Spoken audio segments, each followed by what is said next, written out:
Summer vacation आने वाले हैं। कुछ दिनों बाद तुम फिर अपने दोस्तों, क्लासमेट्स या उसी पुराने ग्रुप में मिलने वाले हो। वही लोग, वही बातें, वही मजाक, लेकिन इस बार एक चीज अलग होगी। तुम सोचो, तुम कमरे में एंटर करते हो और कुछ सेकंड के लिए लोग तुम्हें बस देखते रह जाते हैं। ऐसा नहीं है कि तुम अचानक कोई मॉडल बन गए हो, लेकिन तुम्हारे अंदर कुछ बदल चुका है।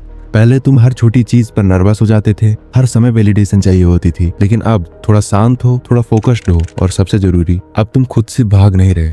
और सबसे मजेदार बात क्या है पता है? लोग शायद समझ भी नहीं पाएंगे कि चेंज आखिर कहाँ आया है। उन्हें सिर्फ इतना लगेगा, भाई ये पहले जैसा नहीं रहा। और ऑनेस्टली यह असली ट्रांसफॉर्मेशन होता है। लेकिन एक बात पहले ही क्लियर कर देता हूँ, यह कोई wake up at 4 AM and become millionaire वाली वीडियो नहीं है। मैं तुम्हें फेक सिग्मा माइंडसेट नहीं बेचने वाला, क्योंकि रियल ट्रांसफॉर्मेशन उतना एस्थेटिक नहीं होता जितना इंटरनेट पर दिखता है।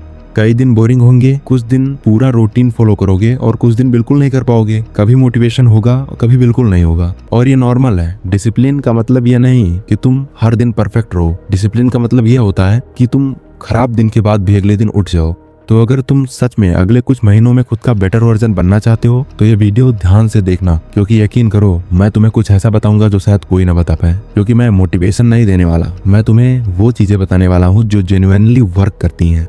Chapter 1, Why most people never really change। देखो, ज्यादातर लोग बदलना तो चाहते हैं, लेकिन प्रॉब्लम यह है कि वो चेंज को एक बिग मूवमेंट समझते हैं। उन्हें लगता है कि एक दिन अचानक मोटिवेशन आएगा और फिर उनकी जिंदगी बदल देगा, लेकिन रियल लाइफ में ऐसा काम नहीं करता। असल में तुम्हारी लाइफ उन छोटी छोटी चीजों से बनती है जो तुम रोज रिपीट करते हो। सुबह उठते ही फोन उठाना, हर अनकंफर्टेबल काम को टाल देना, थोड़ा स्ट्रेस आते ही रील स्क्रॉल करना। धीरे धीरे ये सिर्फ हैबिट नहीं रहती, तुम्हारी आइडेंटिटी बन जाती है। और फिर इंसान खुद से बोलने लगता है, मैं ऐसा ही हूँ। लेकिन सच कहूँ, ज्यादातर लोग लेजी नहीं होते, बस उनका रूटीन और एनवायरनमेंट उन्हें धीरे धीरे वीक बना देता है। इसलिए अगर तुम्हें सच में बदलना है तो सबसे पहले अपना एनवायरनमेंट बदलना पड़ेगा।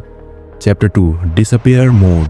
अब डिसअपियर फॉर 6 मंथ वाला कॉन्सेप्ट तो तुमने इंटरनेट पर बहुत सुना होगा, लेकिन इसका मतलब ये नहीं है कि तुम सबको इग्नोर करना शुरू कर दो या दुनिया को हेट करो। मतलब बस इतना है कि कुछ समय के लिए अननेसेसरी नॉइस कम कर दो। हर नोटिफिकेशन जरूरी नहीं होता, हर रील वैल्यूएबल नहीं होती, और हर कन्वर्सेशन भी जरूरी नहीं होती। आजकल सबसे ज्यादा अटैक अगर किसी चीज पर हो रहा है तो वह है तुम्हारा अटेंशन। हर ऐप चाहता है कि तुम ज्यादा से ज्यादा टाइम वहीं स्पेंड करो। तो अगर तुम्हें फोकस बिल्ड करना है तो थोड़ा साइलेंस जरूरी है। सिंपल चीजें शुरू करो। सुबह उठते ही फोन मत चलाओ, कम से कम ये तो कर ही सकते हो। रात को सोने से पहले स्क्रॉलिंग बंद करो, कम से कम आधे घंटे पहले। स्क्रीन टाइम थोड़ा थोड़ा करके कम करो, और हर दिन कुछ देर अकेले रहो, बिना म्यूजिक, बिना कंटेंट, बिना डिस्ट्रक्शन के। शुरुआत में बहुत वियर्ड लगेगा, क्योंकि हम इतने ओवर स्टिमुलेटेड हो चुके हैं कि अब साइलेंस भी अनकंफर्टेबल लगने लगता है। लेकिन ट्रस्ट मी, कुछ दिनों बाद तुम्हारा माइंड पहले से काफी क्लियर फील होने लगेगा। Chapter 3, fix your body, fix your energy.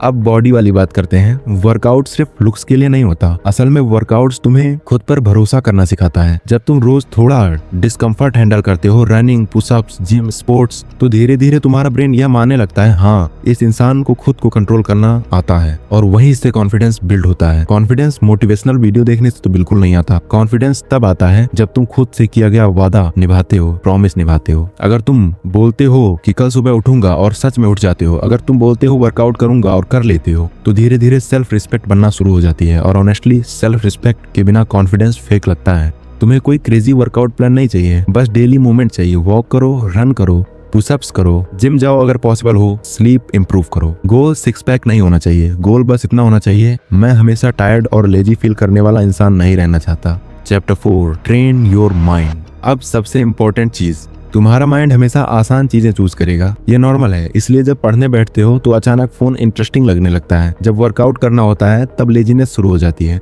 इसका मतलब ये नहीं है कि तुम वीक हो, इसका बस तुम्हारा ब्रेन कंफर्ट प्रेफर करता है। मेंटल थॉटनेस का मतलब इमोशनलेस बनना नहीं होता।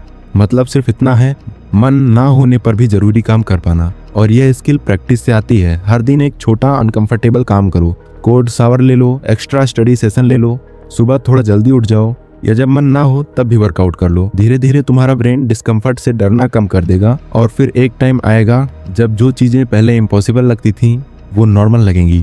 Chapter 5, learn to talk. एक चीज नोटिस करना, लाइफ में सिर्फ स्मार्टेस्ट लोग ही आगे नहीं जाते, कई बार वो लोग भी आगे निकल जाते हैं जो बात क्लियरली बोल पाते हैं। और कम्युनिकेशन सिर्फ इंग्लिश बोलना नहीं होता। कम्युनिकेशन मतलब confidence, eye contact, clarity, listening. और ऑनेस्टली यह स्किल प्रैक्टिस से ही इंप्रूव हो सकती है, और कोई शॉर्टकट है ही नहीं। तो रोज थोड़ा बोलना शुरू करो, क्लास में सवाल पूछो, किसी नए इंसान से बात करो, अपनी ओपिनियन दो ग्रुप में। शुरुआत में ऑकवर्ड लगेगा, सबको लगता है, लेकिन कॉन्फिडेंस पहले नहीं आता, एक्शन के बाद आता है। Chapter 6 the 60 day challenge. अब नेक्स्ट 60 डेज के लिए तुम्हें बस 3 चीजों पर फोकस करना है। परफेक्ट नहीं बनना, बस थोड़ा बेटर बनना है। हर दिन कम से कम 45 minute movement, gym, running, sports, कुछ भी। 90 मिनट्स डीप वर्क, फोन दूर रखना, नोटिफिकेशन नहीं आना चाहिए। सिर्फ एक काम करो, हर दिन कुछ अनकंफर्टेबल करो, यही से डिसिप्लिन बिल्ड होता है। और सुनो, कुछ दिन बहुत अच्छे जाएंगे, कुछ दिन बिल्कुल खराब जाएंगे, कभी मोटिवेशन होगा और कभी नहीं होगा, लेकिन असली डिफरेंस वही बनता है, क्योंकि ट्रांसफॉर्मेशन परफेक्ट लोगों को नहीं मिलता, कंसिस्टेंट लोगों को मिलता है। So stay consistent. तो इस समर में खुद को कंप्लीटली बदलने के लिए प्रेशर मत डालो, बस इतना करो कि जब यह समर खत्म हो तो तुम खुद को देखकर ऑनेस्टली बोल सको, हाँ मैं पहले जैसा नहीं रहा, बेहतर हो चुका हूँ। और बिलीव मी, वही काफी है।